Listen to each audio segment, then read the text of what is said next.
Selfish people rarely announce themselves. They don't walk into your life wearing a sign that says, "I will drain you." Instead, they disguise their self-centeredness behind charm, victimhood, or even generosity.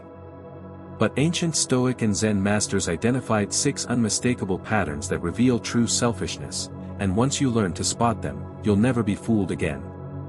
Marcus Aurelius warned, "Waste no more time arguing about what a good person should be. Be one."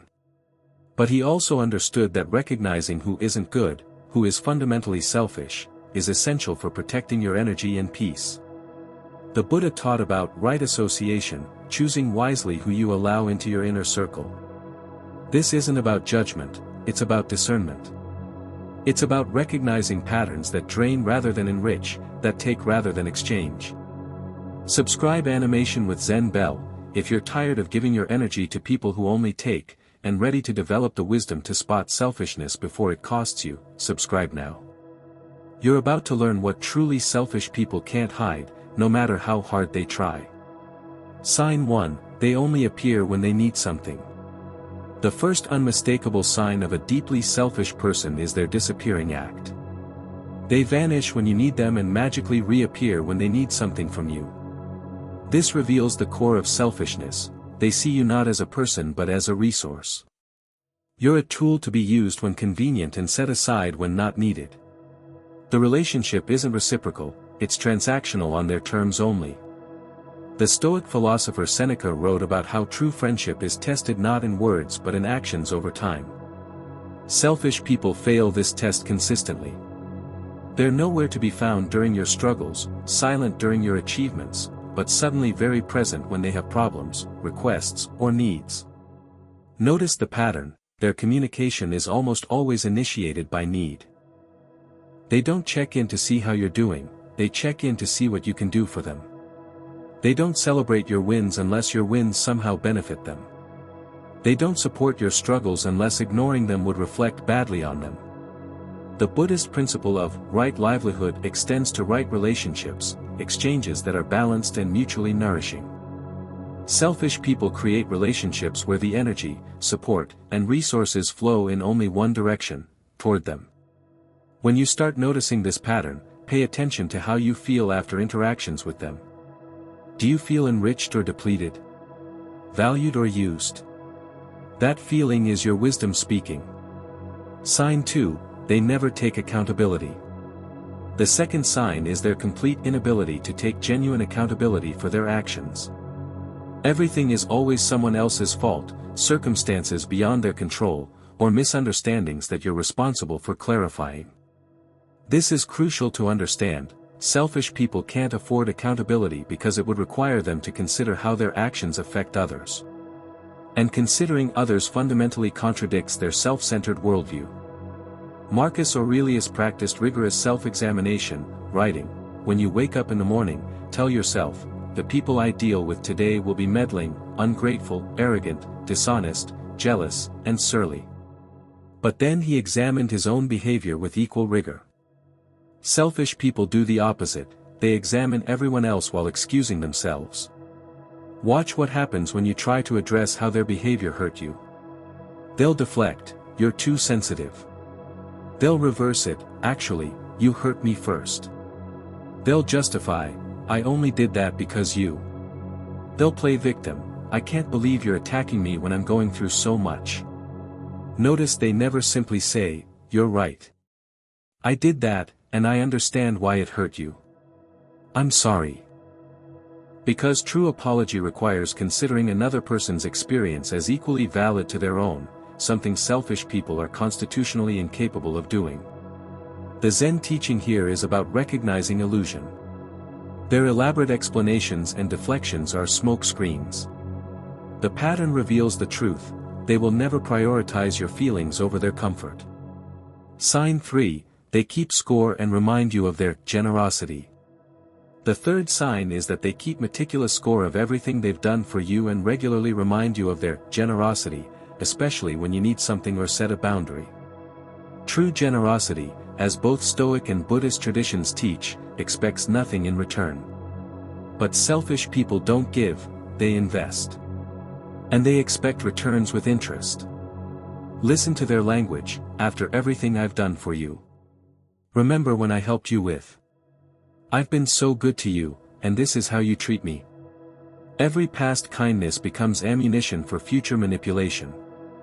The Buddhist concept of dana, or generosity, teaches that true giving happens without attachment to outcomes or expectation of reciprocity.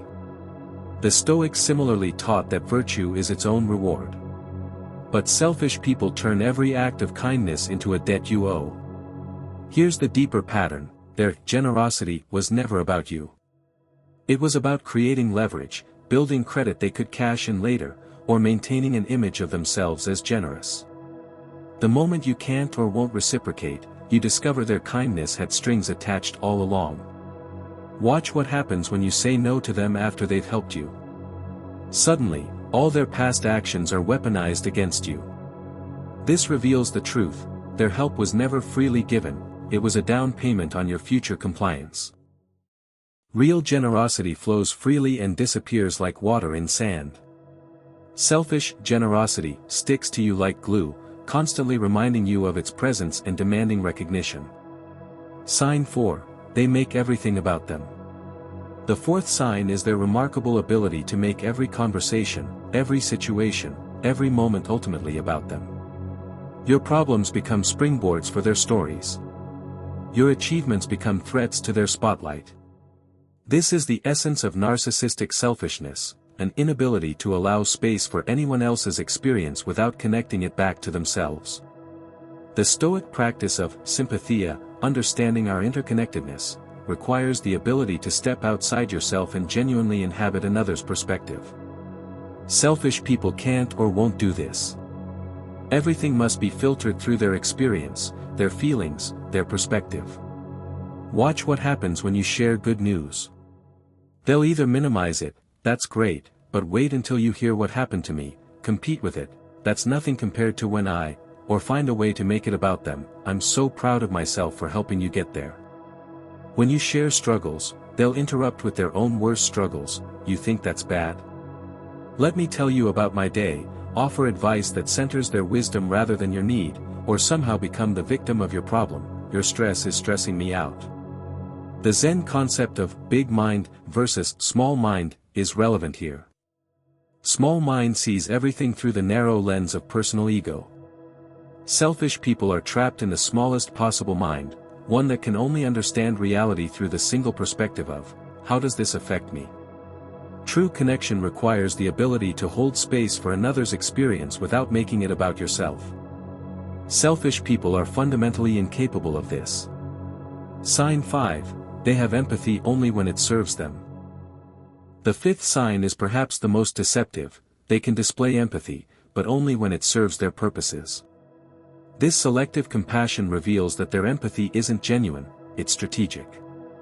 This confuses people because we assume empathy is either present or absent.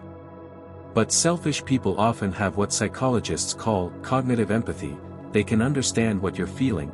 Without affective empathy, they don't actually care about what you're feeling. They read emotions to manipulate them, not to connect with them.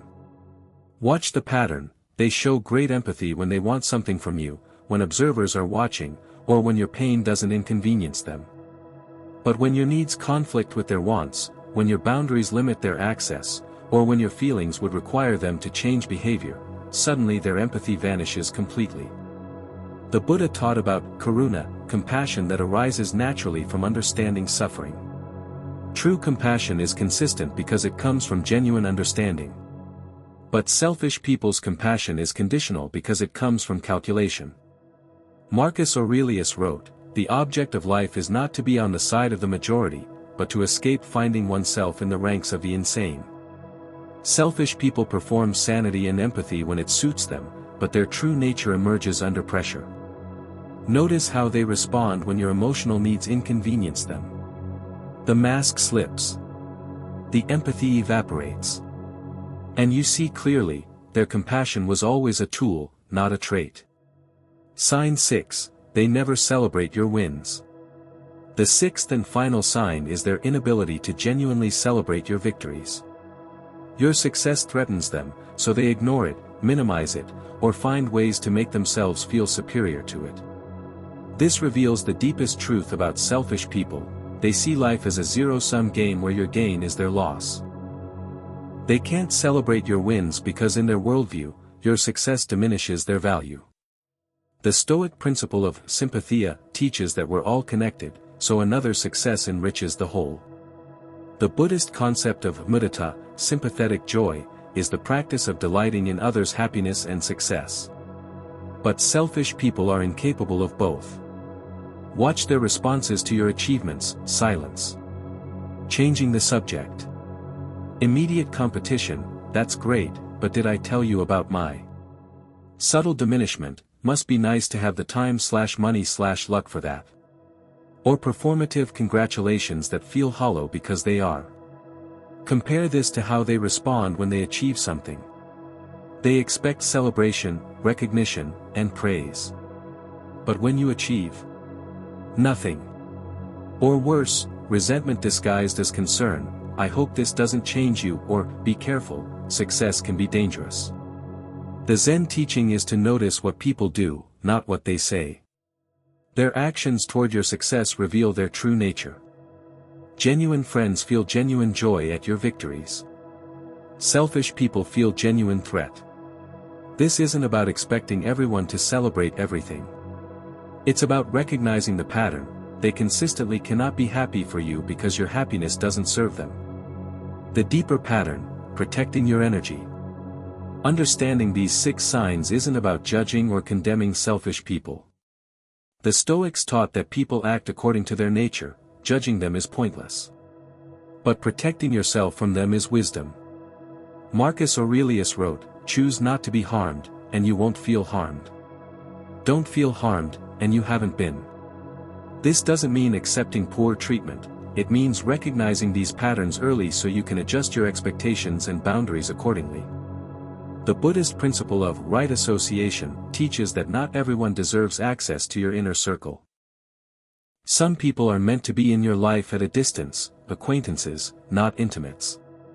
Recognizing selfishness allows you to categorize relationships appropriately.